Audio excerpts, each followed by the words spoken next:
सर्वे पेश कर दिया। बताया कौमी मजमूई पैदावार में इजाफा मौशी तरक्की की अलामत है। महंगाई में इजाफे की शरह रिकॉर्ड कम हुई। शरह सूद 22 से गिरकर 11% पर आ गई।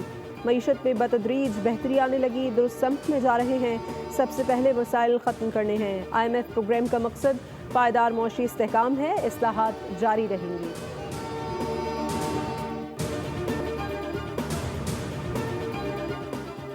यूटिलिटी स्टोर्स बंद किए जा रहे हैं और 5000 मुलाजमीन को निकाला जा रहा है। पीपी रानुमा चौधरी मंजूर कहते हैं गुर्बत में इजाफे के वाज़े आदाद शुमार मौजूद है।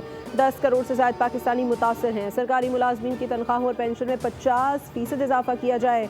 रिटायर्ड मुलाजमीन को मेडिकल सहूलत दी जाए। चौधरी मंजूर की कौमी इदारों की निजकारी की भी मुखालिफत।